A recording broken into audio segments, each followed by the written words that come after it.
Bem-vindos, amigos, a mais um programa do Descomplicando a Lição.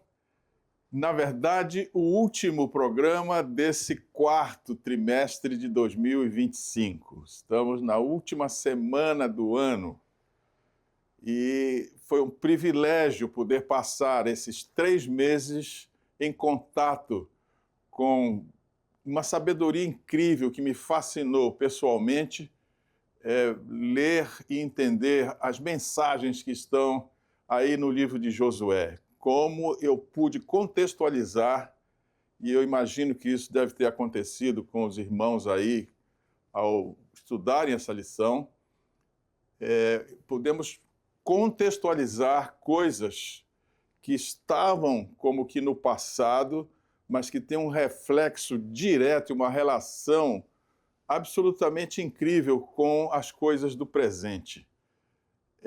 Nessa semana, nós estamos como que no fechamento de um período.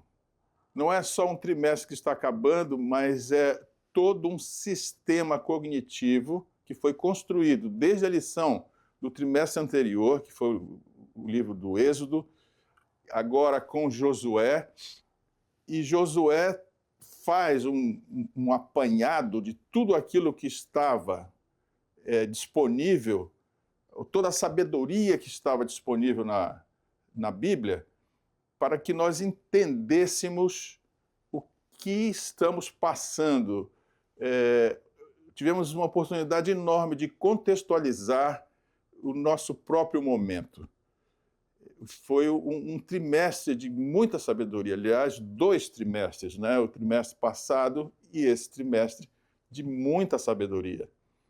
Dou graças a Deus por tudo isso, me sinto eu pessoalmente privilegiado, eu imagino que os professores de escola sabatina estão tendo essa mesma sensação, porque eu sinto nos comentários que fazem ali no chat do YouTube que estão aprendendo muitas coisas. E esse é o objetivo desse programa Descomplicando a Lição. Com humildade, agradeço a Deus por nos ter conduzido até aqui.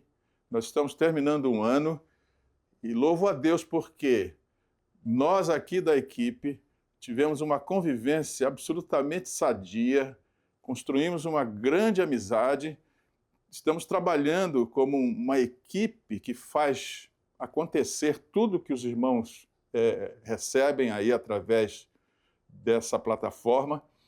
Muita gente ocupada, é uma fábrica, não é, de acontecimentos que dependem da inter-relação que há entre nós. E Deus nos abençoou com essa noção de integridade, e nós temos uma equipe muito coesa.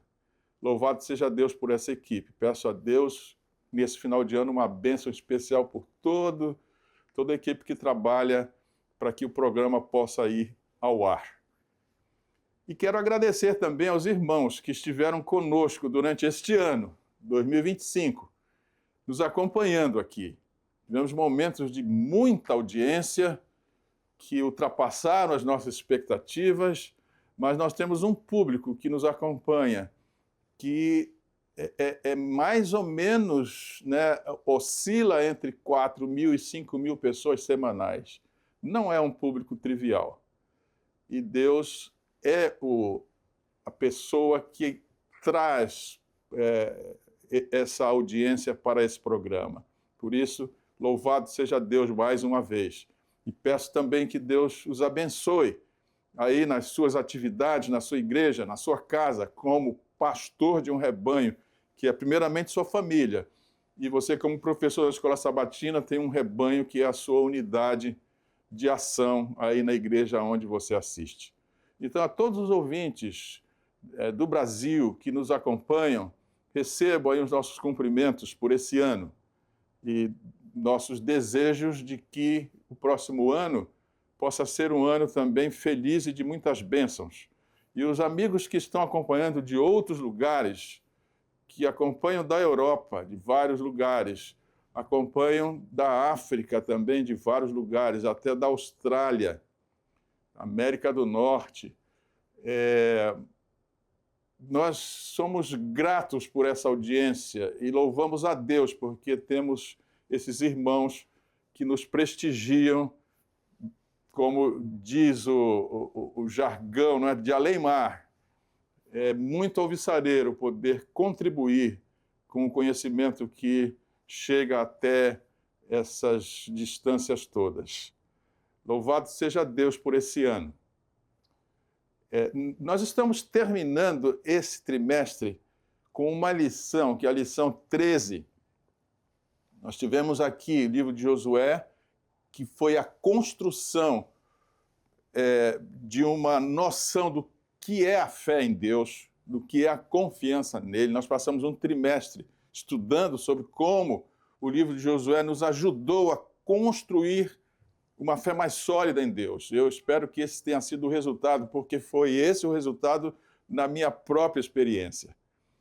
Então, nesse última semana desse último trimestre, o assunto é escolham hoje.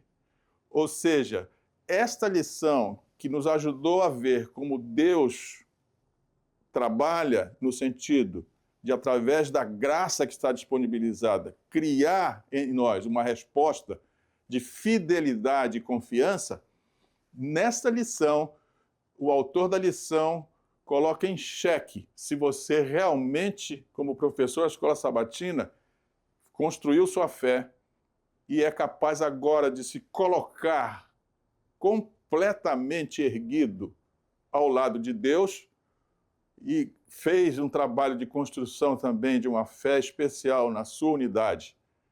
E na lição dessa semana, há uma cobrança de posicionamento. Nós vamos ver como que a lição vai tratar esse assunto. A figura que inicia essa última lição é exatamente uma figura que pede um posicionamento. Nós temos aqui dois caminhos, uma pessoa posicionada na encruzilhada, um caminho que é obscuro, mas o outro caminho ladeado por uma placa que diz: eu e a minha casa serviremos ao Senhor. Esse caminho tem luz. E a pessoa está com a face voltada para uma casa também iluminada, que é o símbolo de um lar onde a aliança de Deus está, ou aonde acontece um relacionamento de comunhão com Deus. Então é uma figura emblemática. Nós estamos no final do ano e o posicionamento é: a quem vamos escolher? Ou seja, escolham hoje. E o verso para memorizar dessa semana, que está em Josué 24, que é o discurso final de Josué, diz: mas se vocês não quiserem servir o Senhor, escolham hoje a quem vão servir.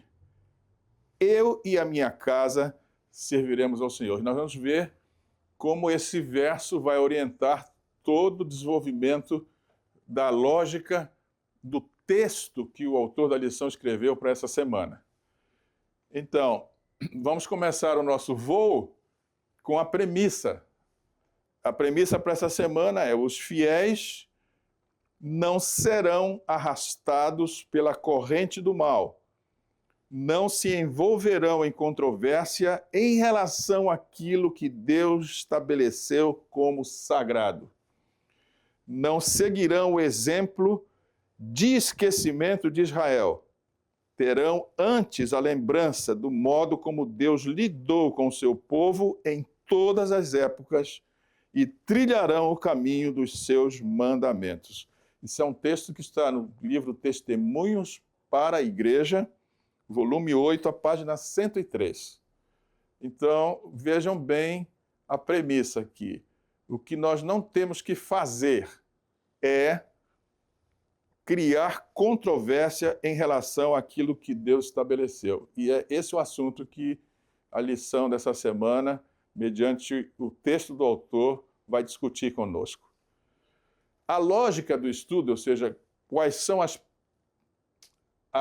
os raciocínios ou as premissas que vão liderar a cognição necessária e a pedagogia necessária para que nós escolhamos. Então, Josué exorta o povo a se comprometer, portanto, essa lição, quando ela terminar, nós teremos que ter tomado uma posição, e o comprometimento, a escolha que faremos, vai depender se nós entendemos partes do livro de Josué como a volta a Siquém. Siquém é um local geográfico extremamente simbólico. Nós vamos ver aqui nas próximas telas o que significa Siquém. E em cada região do mundo, em cada país, em cada cidade, em cada estado, existe um local geográfico que é representado ou representa Siquém. Porque Siquém representa uma tomada de posições, tomada de posição. Se a tomada de posição existe, então nós vamos entender a nossa posição individual e a nossa posição coletiva em relação ao compromisso que vamos assumir. E é claro que, ou individualmente ou em coletividade, a liberdade individual é algo que nós precisamos entender. E esta é a lógica que vai orientar o estudo desta semana. Então, vou deixar esse quadro aqui bem visível para que os professores nunca esqueçam de que o auxiliar da lição, o auxiliar do professor, é necessariamente útil. Os professores precisam consultar isto. O autor expande. É como se ele estivesse dizendo, olha, tudo que você leu da lição, você precisa encontrar o foco necessário para o raciocínio que está aí, exposto pelo autor. O que o autor quer que você compreenda está nesse auxiliar da lição. Muito bem. Então, vamos a Siquém. O contexto aqui é o seguinte: Josué já estava idoso e o povo havia completado a conquista da terra prometida. Entre a travessia do Jordão para conquistar a terra prometida e esse episódio que nós vamos ver agora, esse Siquém, se passaram mais ou menos entre 30 e 40 anos. Então agora, Israel já estava estabelecido em Canaã, mas embora estivesse lá, espiritualmente o povo começava a se contaminar. Os irmãos estão lembrados que essa segunda geração foi uma geração que aprendeu a confiar em Deus. Mas olha o que o texto está dizendo aqui, que passaram-se os anos e eles começaram a apresentar sintomas de contaminação. O capítulo 24, no livro de Josué, está reunindo ali, naquele momento, todas as tribos para um discurso, que era o discurso de Josué, aonde? Em Siquém. É importante, porque Siquém é um local simbólico onde Abraão havia erguido um altar ao Senhor. Está em Gênesis capítulo 12. Ali, Josué revisa toda a história da fidelidade divina e conclui com um apelo, que é o apelo que está no verso que introduz a lição, no verso para memorizar, né? Escolhei hoje a quem servireis. Essa exortação seria desnecessária se o povo estivesse espiritualmente íntegro. Ou seja, passaram-se os anos e a integridade espiritual do povo decaiu. A própria formulação do texto, escolhei a quem servais, indica que havia duplicidade religiosa. Olha só o que estava acontecendo, uma mistura de culto a Yahvé com práticas herdadas do Egito e também práticas absorvidas do próprio local de Canaã. Olha que perigo. Essa questão nós precisamos olhar, porque nós também passamos por esse mesmo perigo. A igreja está passando por esse mesmo perigo. Então, há uma idolatria secreta, que não necessariamente ela é visível, porque é secreta. Josué diz: lançai fora os deuses estranhos que há no meio de vós, e inclinai o vosso coração ao Senhor. Ou seja, se ele está dizendo isso, jogai fora ídolos, o que significa? Que alguns israelitas ainda guardavam ídolos domésticos. Olha que perigo. Talvez amuletos ou pequenas imagens familiares. Irmãos, precisamos ver se nas nossas casas não estamos guardando esse tipo de informação. O que quer dizer? Algo semelhante aos terafins. O que eram os terafins? Eram figuras de ancestrais que eram divinizadas, eram cultuadas em cada linhagem familiar. Talvez nós tenhamos isso. Não sei o quanto essa idolatria que está secreta está permeando o nosso comportamento em casa. Mas essa era a questão que estava sendo analisada por Josué. E essa idolatria secreta era uma herança cultural que começou ainda no Egito e foi mantida em parte pela segunda geração. Há nosso processo civilizatório atual momentos de comemoração de coisas que são do paganismo, como há um dia de finados, né? Que acontece no mês de novembro, e alguns cultuam ali os mortos como esses terafins. E talvez esse comportamento esteja em alguns de nós. É preciso cuidado com isso, porque é uma idolatria secreta. Então, embora essa geração tenha visto milagres e tenha sido fiel em muitos aspectos, ela não erradicou completamente as influências pagãs. Eu não estou aqui fazendo apologia do esquecimento daqueles que já não estão mais entre nós. Não é isso. Nós não podemos divinizar, porque essa é uma prática idolátrica. Entendam bem isso. Então, há uma contaminação cananeia. Após a morte de Josué e dos anciãos que o sucederam, o livro de Juízes descreve a rápida decadência espiritual. Então, a partir de Josué, começa a ser analisada no texto bíblico essa decadência que está no livro de Juízes. Outra geração não conhecia o Senhor, nem tampouco a obra que fizera a Israel. Esqueceram a história. Lembrem dos marcos, que são necessários. Lembrem disso, os marcos são necessários. Essa geração perdeu o contato com essas coisas. E o que aconteceu? A geração que é a segunda da conquista, ela foi espiritualmente vulnerável, adotando práticas religiosas locais, cultos à fertilidade. O que são esses cultos à fertilidade?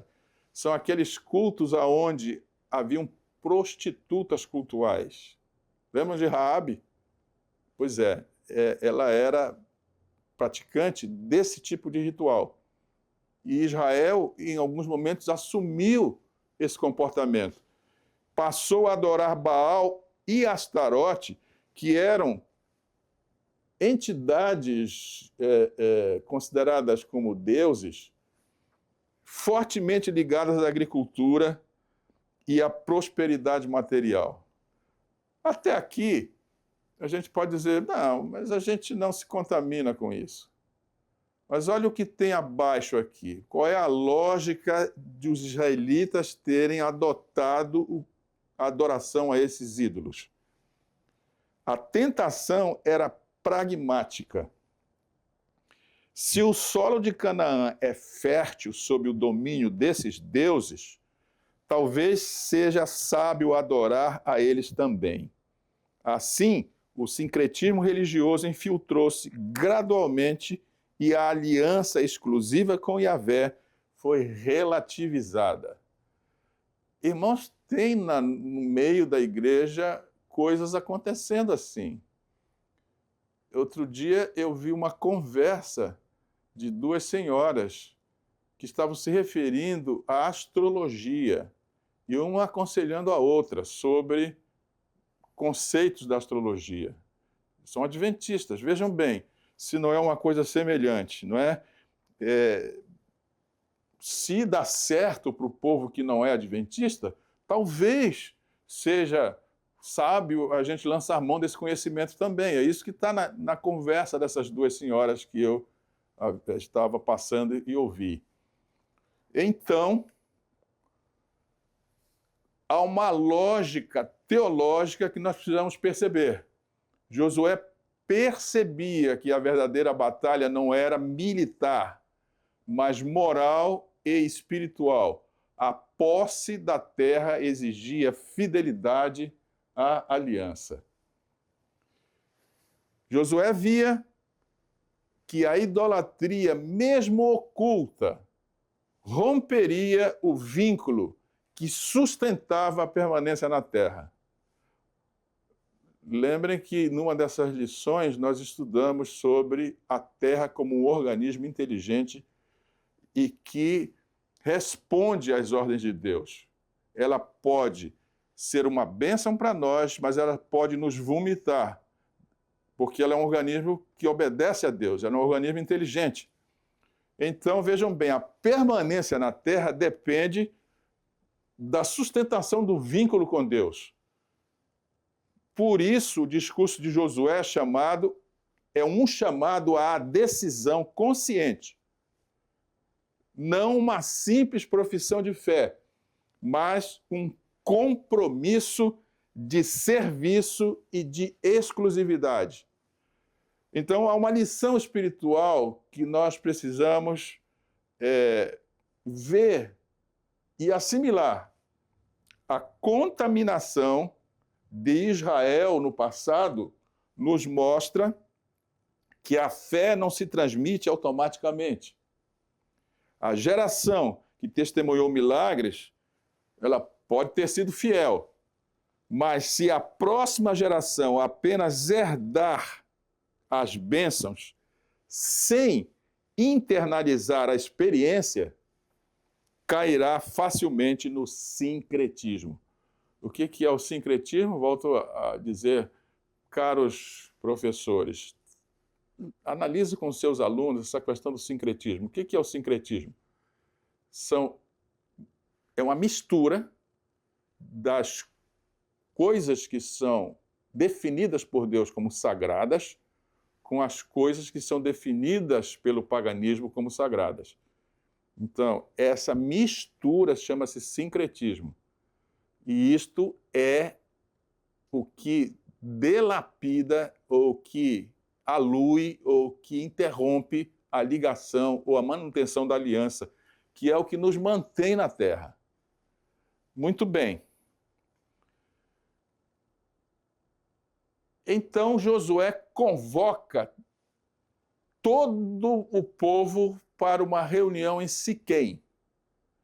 E agora vou aproveitar para, usando a sabedoria que o autor da lição coloca à nossa disposição, para que nós entendamos o que significa Siquém e façamos uma relação do que estava no passado com o que está agora no presente. O significado de Siquém atravessa séculos e está profundamente ligado à aliança, à escolha moral e à presença divina. Vamos entender Siquém, porque aqui está um segredo, ou uma ciência. Siquém, que no hebraico é Shechem, significa literalmente ombro, ou entre ombros. Numa das lições nós estudamos o que aconteceu, né? Era uma referência à sua posição entre os montes Ebal e Gerizim. Lembram? Nas primeiras lições desse trimestre, nós estudamos sobre esses dois montes. E Josué posicionou o povo. Logo depois, após a travessia do Jordão, eles ficaram frente a esses dois montes, um representando bênçãos e o outro representando os juízos de Deus.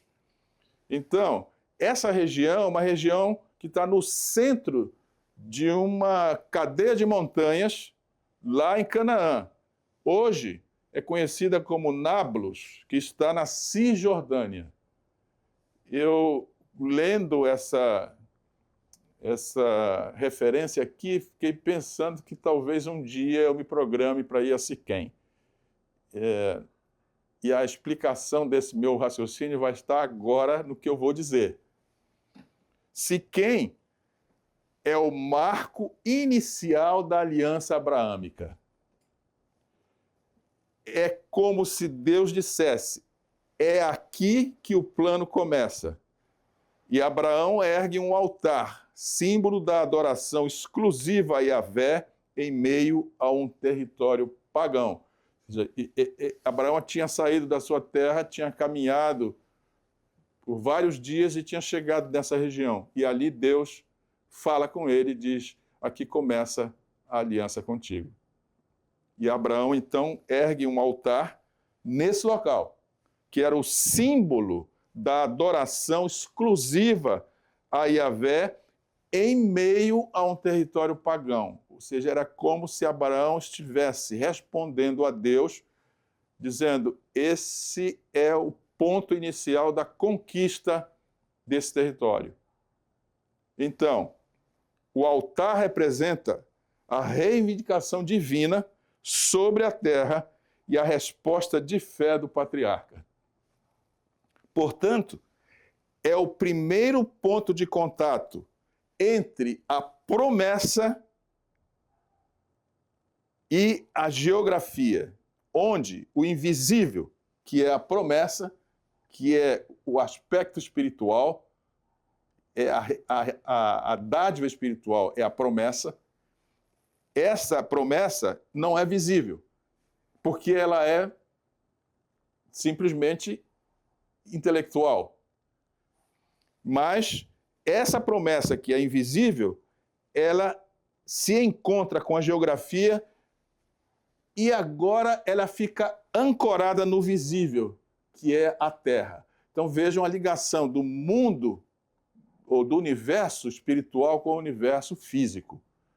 Eu estou sempre batendo nisso aqui, porque essa questão é importante. Para quem está na Igreja Adventista, é necessário entender isso. O mundo espiritual, ou o universo espiritual, tem uma ligação, ou ele é compreendido, ou ele é explicado através do universo físico. E aqui nós temos esse encontro das duas coisas, do universo espiritual com o universo material, que é Siquém, que simboliza isso tudo. Então, o lugar carrega memória espiritual. É o ponto de entrada da fé no território pagão. Lembre que eu falei no início da explanação dessa lição que há Siquém nos continentes, há Siquém nos países, há Siquém nos estados, que é o ponto de partida, conforme diz aqui, é o ponto de entrada da fé no território pagão. Aqui no Brasil,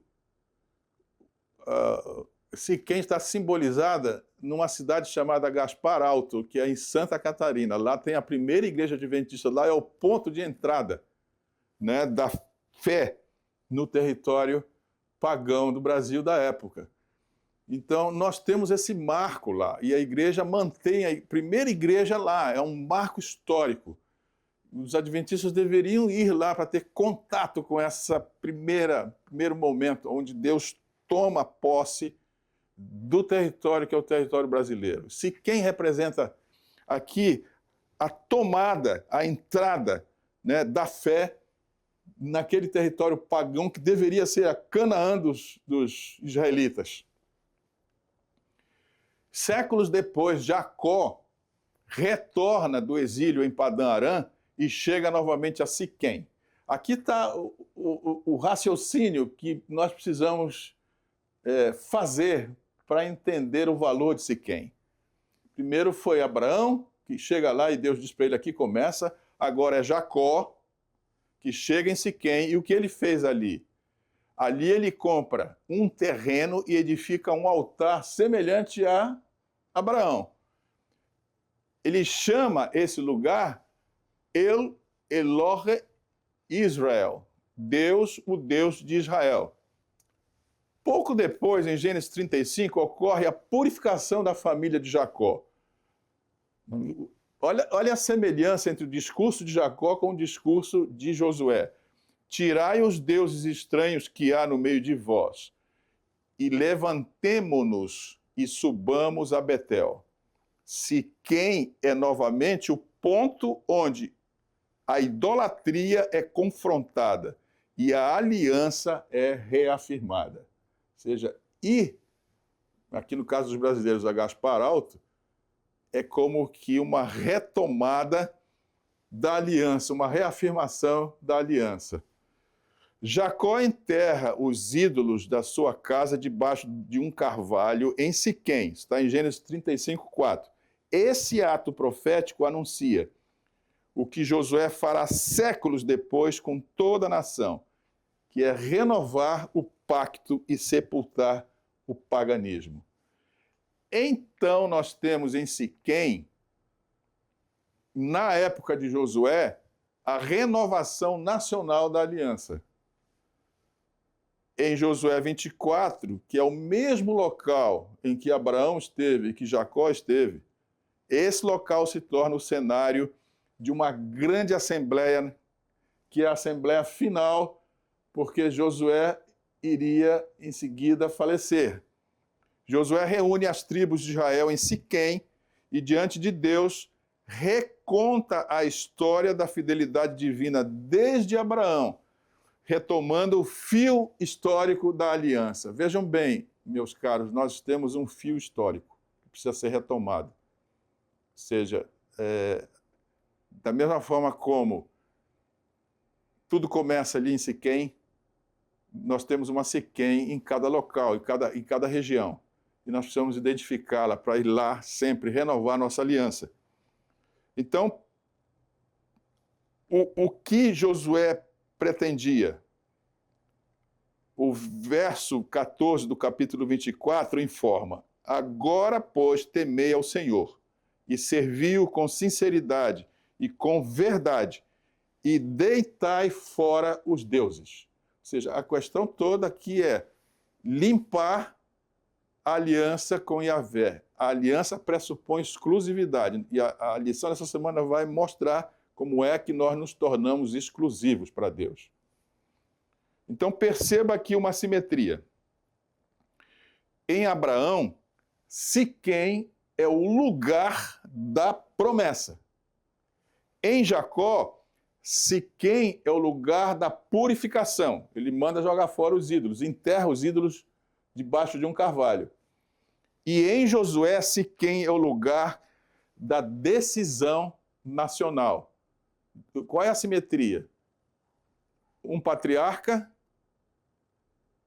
que iniciou uma nação, o filho, quer dizer, o neto desse patriarca, que foi a raiz, não é? A família dele foi a raiz dessa nação, e agora essa nação, depois de formada, volta a Siquém e lá renova a decisão nacional de manter a aliança com Deus.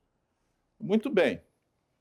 Então, nós temos 3 patriarcas, nós temos 3 momentos, mas o espaço geográfico é o mesmo. Cada um representando uma etapa da maturidade espiritual da aliança. Josué estabelece ali uma pedra como testemunha. Está em Josué 24, 26 e 27. E sob a mesma árvore sagrada que marcava o altar de Abraão e Jacó. Que coisa impressionante, é ou não é? Então, o que é que nós podemos concluir de tudo isso que nós vimos? Siquém é o ombro da aliança, ou seja, o ponto de sustentação entre o céu e a terra, entre o passado da promessa e o futuro da obediência. Em Abraão, Siquém é fé. Em Jacó, Siquém é arrependimento. E em Josué, Siquém é a decisão. Então, 3 tempos, uma só lógica. Qual é a lógica? A terra prometida só é mantida por corações que permaneçam na aliança. Por isso Josué diz, escolham a quem servais. Ele estava prevendo que sem aliança Israel perderia o espaço que Deus havia dado. Muito bem. Isso tem a ver conosco? Vamos ver o que diz a lição. Eu e nós, ou eu ou nós. Vejam bem, aqui vai entrar uma noção de como nós temos que nos comportar como uma nação, no caso agora a Igreja Adventista, né, como um povo, e como eu, indivíduo, fazendo parte desse corpo, tenho também que me posicionar. O núcleo da identidade de Israel como povo da aliança. Um povo que não apenas recebeu leis e promessas, mas que foi chamado a encarnar coletivamente o caráter de Deus diante das nações.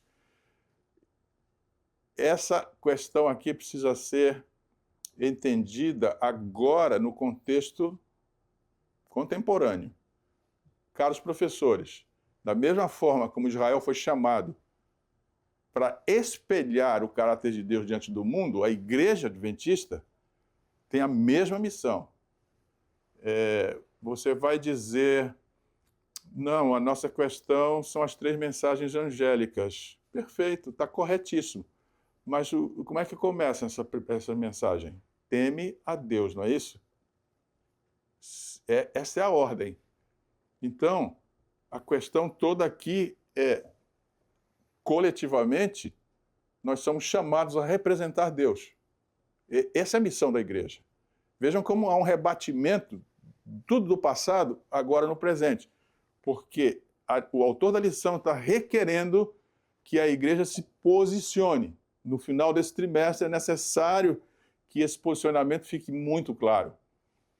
Então, a relação entre personalidade coletiva e responsabilidade coletiva explica, ao mesmo tempo, o modo como Israel se via, ou seja, como eles internamente compreendiam o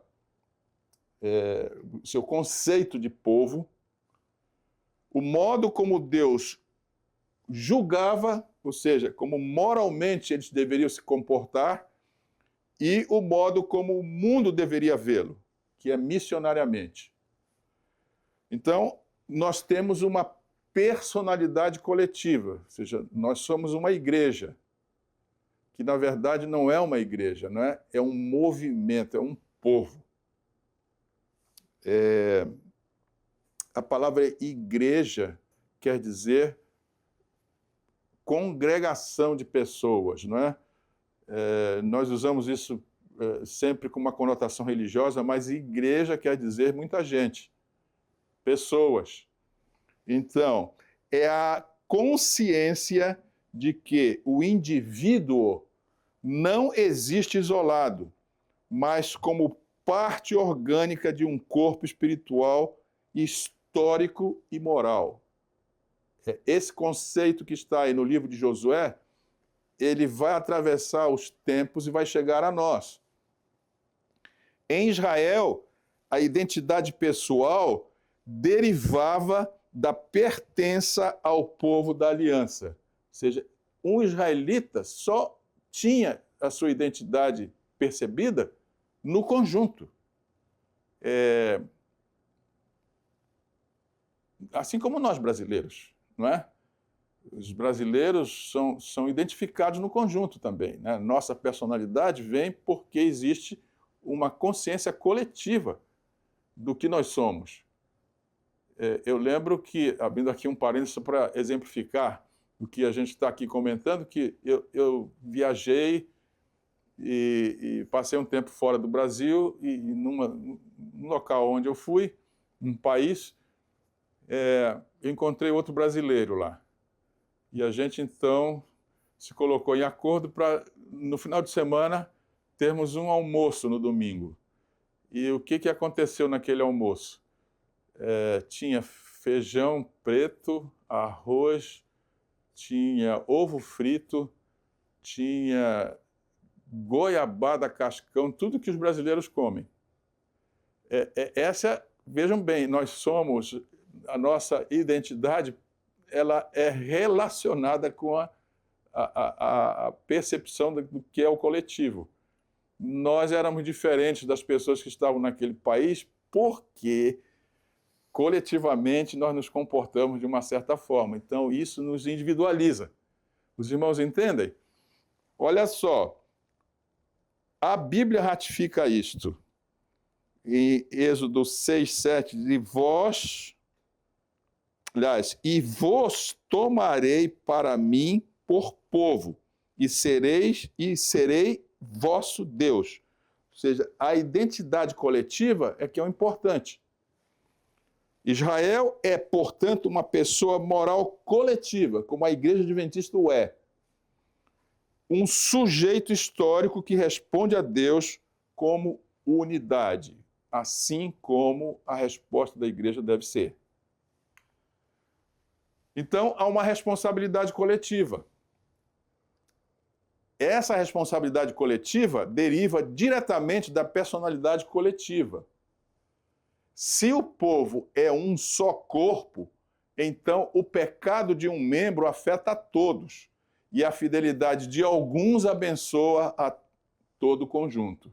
Olha que relação importante nós entendermos. Se o que nós somos depende da nossa identidade coletiva, o erro de um vai afetar todos, mas também o acerto de um atinge a todos. Agora, isso é ratificado pelo próprio livro de Josué, no capítulo 7, e mostra que a responsabilidade coletiva realmente é o fator. Israel pecou e até transgrediu o meu conserto. Ou seja, Israel aqui está sendo tratado como uma coletividade. É claro que alguns indivíduos pecaram, não todos, mas aqui a coletividade é o que dá a identidade. Os irmãos percebem? A própria Bíblia está ensinando isso. Esse princípio domina o Antigo Testamento. A comunhão espiritual implica solidariedade moral, tanto nas bênçãos como nos juízos. Ou seja, nós temos que cuidar uns dos outros porque nós temos essa responsabilidade coletiva. Essa responsabilidade coletiva, ela forma uma personalidade coletiva. Então, se um erra, os outros são atingidos, nós temos que cuidar disso. Esse é o problema que está sendo mostrado aqui. A personalidade coletiva é o ser de Israel. Eu posso ler isso aqui de outra forma. A personalidade coletiva é o ser da Igreja Adventista. A responsabilidade coletiva é o agir de Israel. Eu posso ler a responsabilidade coletiva é o agir da Igreja Adventista. A proporção entre ambas é integral. Personalidade e responsabilidade. O modo de ser determina o modo de agir. Está claro isso?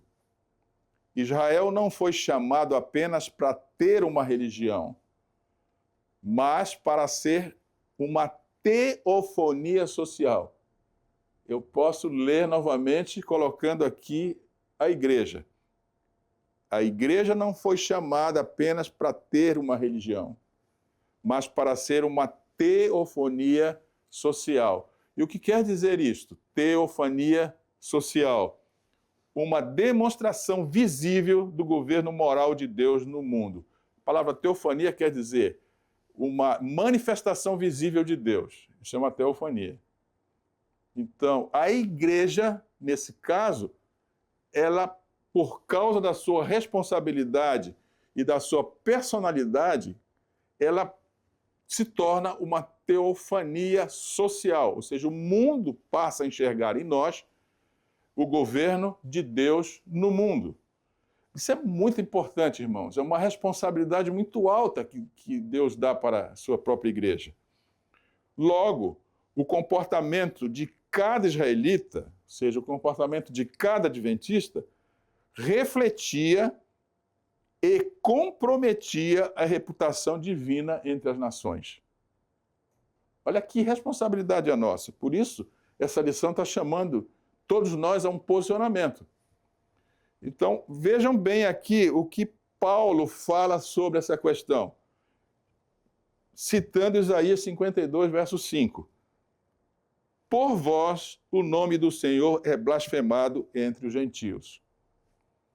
Então, o contraste entre Israel e Canaã não era um contraste étnico, mas era um contraste ético e teológico. Ou seja, nós temos que ter um comportamento que é muito diferente do mundo e uma compreensão de mundo que é dada pela teologia, que é a teologia bíblica. Sola scriptura. O que as outras religiões têm de diferente? Elas têm sincretismo. E o que os adventistas têm de puro? Sola scriptura. Então, vamos aqui. Os cananeus simbolizavam sistemas sociais centrados na idolatria, no hedonismo e na violência ritual. Israel, em contrapartida, foi chamado para ser povo separado, kadosh. A palavra kadosh no hebraico quer dizer santo, separado. O portador visível da ordem moral divina. Levítico 20, verso 26, diz: separar-vos-ei dos povos para serdes meus. Na lição anterior, eu falei das ênclises da língua portuguesa, né? O separar-vos-ei não é geral. Está se referindo diretamente aos israelitas. E isso está se referindo diretamente aos adventistas. Separar-vos-ei. Não, as ênclises são uma referência direta a alguma personalidade, a algum objeto. Por isso elas são importantes na língua portuguesa. Não é uma questão aqui de ser português antigo ou presente, é uma questão de entender a lógica da língua. Separar-vos-ei, ou seja, Israel foi tirado para ter uma missão, que era representar o governo de Deus diante das nações. Então, a personalidade coletiva de Israel representava um modelo alternativo de civilização. E qual é esse modelo alternativo? É a cultura da aliança. A responsabilidade coletiva exigia coerência. Se Israel adotasse as práticas cananeias, perderia a sua função representativa. E do mesmo modo, se a igreja adota sincretismos ou adota práticas cananeias, no simbolismo que está aqui no texto, vai perder a função representativa também. Por isso, a ordem era radical. Deuteronômio 18:9, não farás conforme as obras dessas nações. Em suma, Israel deveria ser Canaã purificada e não Canaã disfarçada. Há uma tendência atual, desafortunadamente, de a igreja ir tentando ser uma Canaã disfarçada. mas eu sei que Deus está trabalhando conosco. Essa lição dessa semana está trazendo um alerta enorme. Professores, mostrem isso na sua classe, na sua unidade. Façam os alunos verem essa diferença. Qual é o papel realmente dos adventistas? Nós não somos só mais uma religião. Não é isso. Nós representamos ou refletimos diante do mundo o governo de Deus. É muito diferente de ser uma religião. Os irmãos percebem? Essa discussão precisa ficar amadurecida aí na sua unidade. Muito bem. Então, como nós já entendemos o porquê da chamada de Josué a Siquém, ou seja, nós temos que renovar a nossa aliança, ter um ponto de ligação que nós precisamos enxergar. Nós já vimos qual é o papel da coletividade e o papel que isso representa diante do mundo. Agora vamos detalhar, mediante a sabedoria do autor da lição, o papel individual de cada um nessa coletividade que representa o governo de Deus. Agora, pois, temei ao Senhor e servi-o com integridade e fidelidade. Agora estamos no nível pessoal. Este verso de Josué 24, que é o verso 14, resume toda a teologia da aliança bíblica em duas palavras: integridade e fidelidade. Guardem essas palavras aí, essas duas palavras, fidelidade e integridade, porque nós vamos analisá-la. E elas precisam ficar muito claras agora para a tomada de posição que será necessária. Então, aqui está definido o modo correto de viver a relação com Deus e, por consequência, o modo correto de existir no mundo. O povo de Israel, leia-se a Igreja Adventista, já havia recebido a Terra Prometida. Nós já recebemos a Terra Prometida. Não é verdade? Nós vimos isso no decorrer da lição. Das lições desse trimestre. E Josué percebe que o perigo agora não é a guerra externa, mas a corrupção interna. Como é que eu posso garantir que nós já recebemos a terra? Porque a história está me dizendo que Deus é fiel, não é verdade? E se Israel, literal, recebeu a terra, nós, o Israel espiritual, também receberemos a terra. Portanto, nós já recebemos, porque quem promete é fiel. E é por isso que nós temos que entender como já tendo recebido. E nessa condição, o problema não é uma guerra externa, não é uma perseguição, mas é a corrupção interna. Por isso,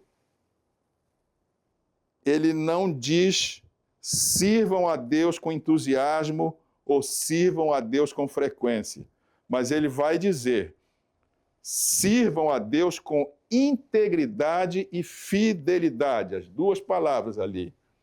Por quê? O verdadeiro culto não é ritual. O verdadeiro culto é aliança sendo vivida. Venham aqui, professores, comigo. Em outras palavras, sirvam ao Senhor de modo inteiro e integridade, sem duplicidade, ou seja, sem sincretismos. E de modo constante, que é a fidelidade, ou seja, não vacilem ao longo do tempo. Nós vamos ver nas próximas telas essas duas palavras sendo analisadas no seu sentido espiritual, para que nós possamos ter um comportamento adequado. Integridade vem do hebraico tamim, que significa inteiro, completo, sem falha, sem mistura. Assim, servir com integridade é servir sem rachaduras no coração. Professores, quero que prestem atenção nisso que está escrito aqui na tela. Servir sem rachaduras no coração. O que isso quer dizer? Sem áreas da vida que são alheias a Deus. Entendam bem isso. a luz que vem do céu precisa iluminar todas as áreas da vida. E isto é servir com integridade, que é completo, sem falhas, sem mistura. Mas a palavra fidelidade é um pouco diferente de integridade. Integridade tem a ver com coisas espirituais. A fidelidade tem a ver com o tempo. E a raiz é emet, que quer dizer que é a raiz da palavra amém, que nós usamos muito na igreja isso, não é? Quando alguma coisa é dita que é uma bênção, as pessoas dizem amém. O amém quer dizer, isso seja para sempre, em todo tempo. Então, significa firmeza, constância, verdade, confiabilidade. Então, venham aqui comigo no raciocínio. Servir com fidelidade é servir com estabilidade, mantendo o compromisso, mesmo quando não há aplauso ou recompensa visível. Juntas, essas duas palavras, integridade e fidelidade, formam um binômio poderoso. Integridade é ser inteiro diante de Deus. Fidelidade é permanecer inteiro diante das circunstâncias ao longo do tempo, a vida inteira. Então, a liberdade individual tem uma dimensão que é uma dimensão moral. Coerência entre ser, crer e agir. Servir com integridade e fidelidade significa viver sem contradição entre o que se crê e o que se faz. Isso é muito comum entre nós. Dizemos uma coisa e fazemos outra. Aliás, a integridade é a capacidade de eu dizer e fazer.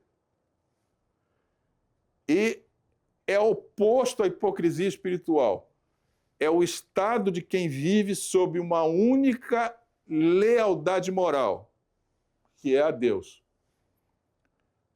A senhora White fala sobre essa questão no livro O Maior Discurso de Cristo, na página 68. Ela diz: o homem de coração íntegro é aquele cuja vida e o princípio do amor reina sem rivalidade. Ou seja, totalmente vivendo da sabedoria espiritual que há no reino de Deus. Em Josué 24, isso implica eliminar os deuses estrangeiros, isto é, tudo que divide a atenção e a lealdade ou o afeto. A idolatria, no fundo, é sempre uma fratura da integridade. Integridade é a unidade moral. Idolatria é a fragmentação moral. Então, há também, nessa relação com Deus, uma dimensão que é uma dimensão relacional, que é a integridade como transparência diante de Deus. No Antigo Testamento, servir a Deus é andar diante dele.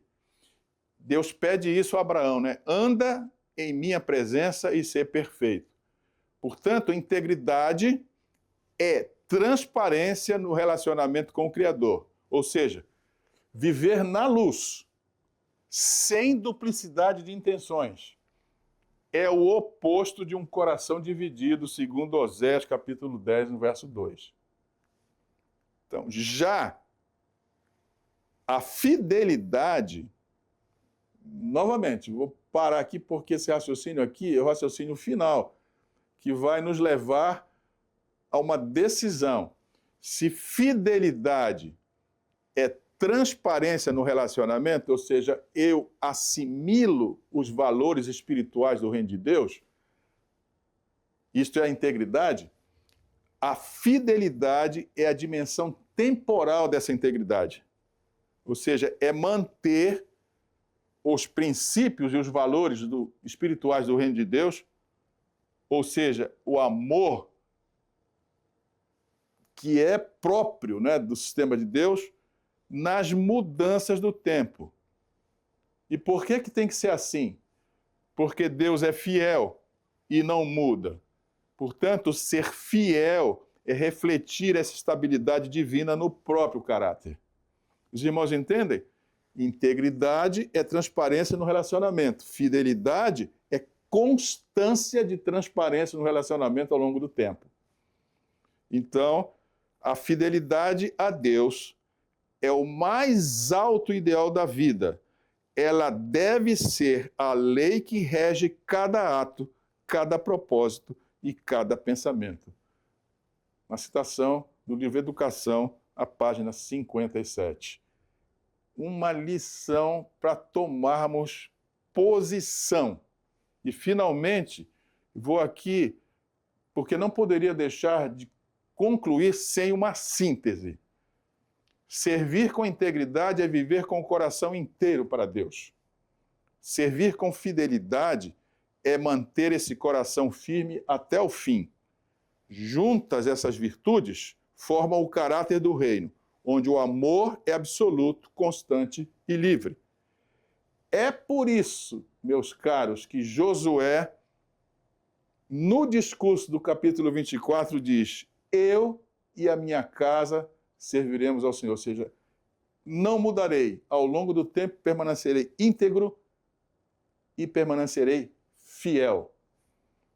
Ele fala não apenas do culto, mas do estilo de vida, de coerência integral. O coração, o lar, o trabalho, o tempo e o intelecto voltados para um só propósito. Qual é o propósito? Refletir o caráter de Deus. Este é o sentido da liberdade. Escolhemos Deus. Somos livres para isso. Finalizando, o coração humano pecaminoso não possui tendência natural de se inclinar e ouvir a voz de Deus.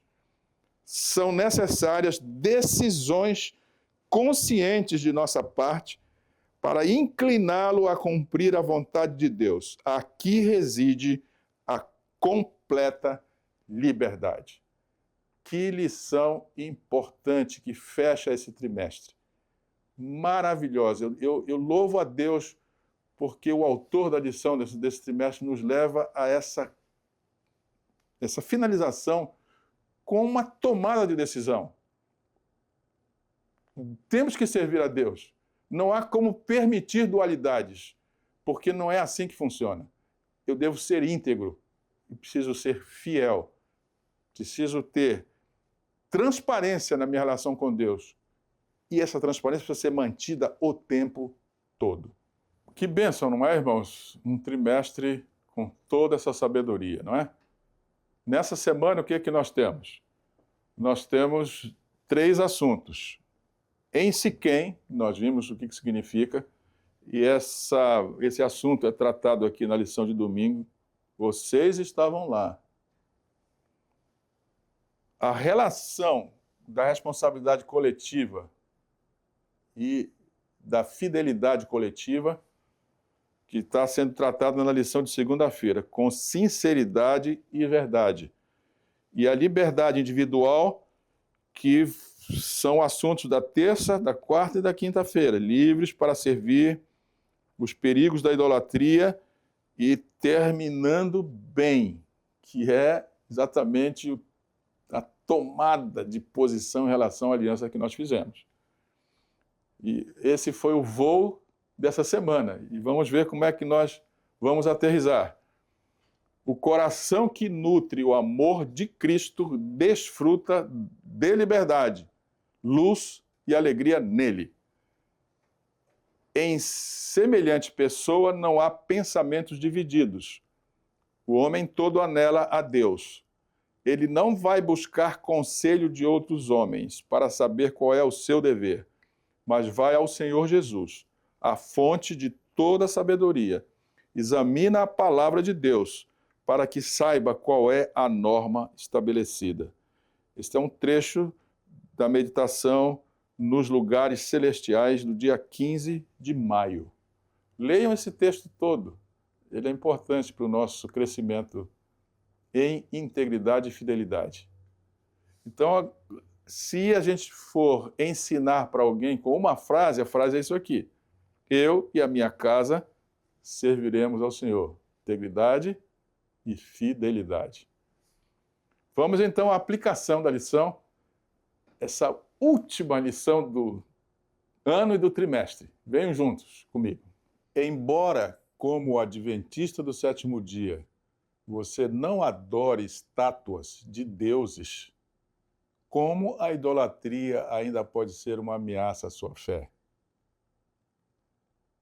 O que nós vimos aqui nessa lição, especialmente, foi a análise feita de que, com o passar do tempo, o conceito e a visão de mundo pagã começaram a fazer parte do dia a dia dos israelitas que entraram na Terra Prometida. Essa é a questão.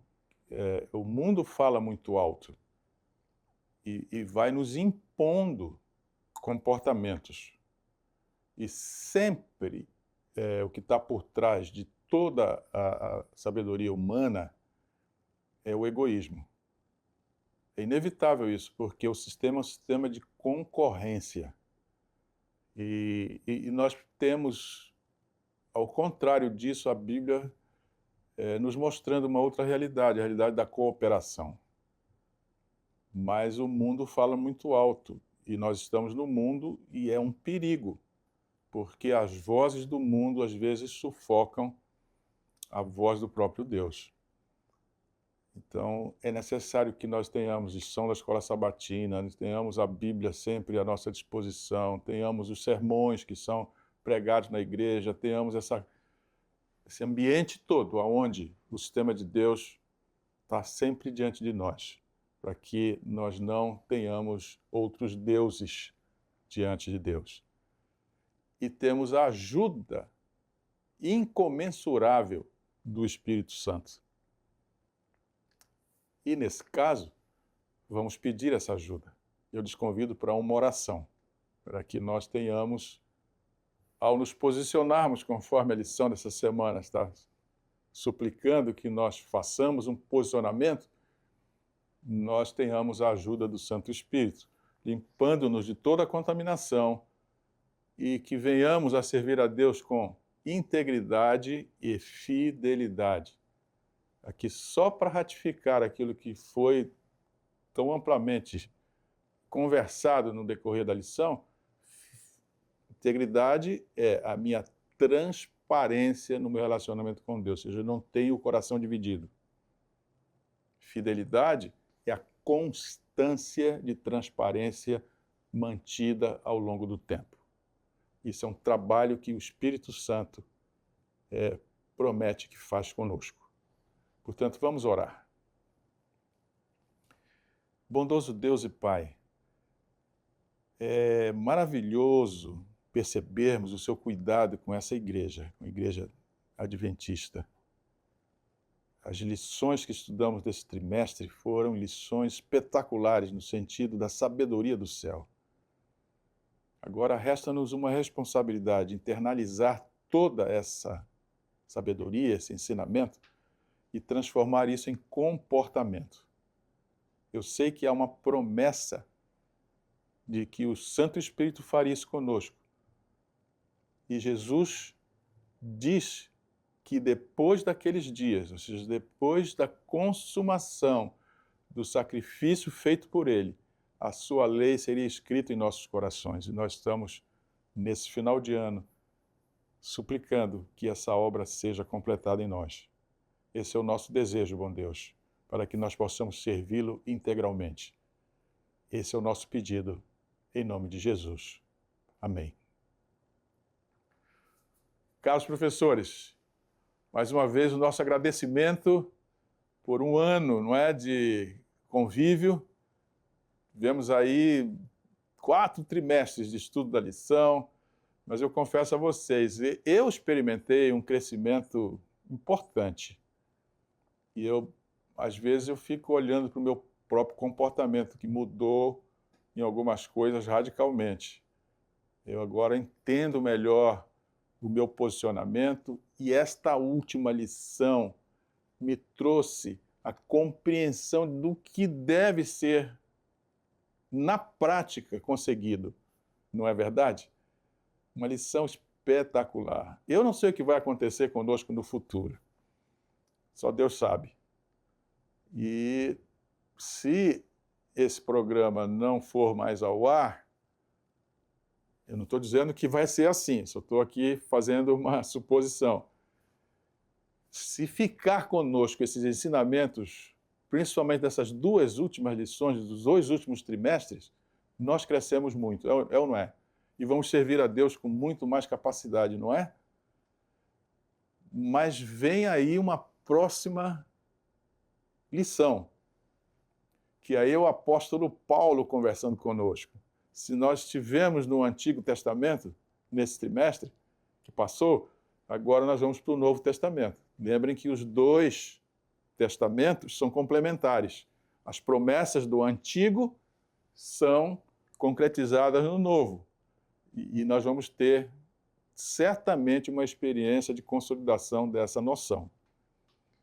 Quero desejar a todos um momento de festas natalinas, com todas as bênçãos, tenham um Feliz Natal e um ano novo cheíssimo dos tesouros espirituais, que, conforme nós vimos, são os que garantem a nossa subsistência no planeta.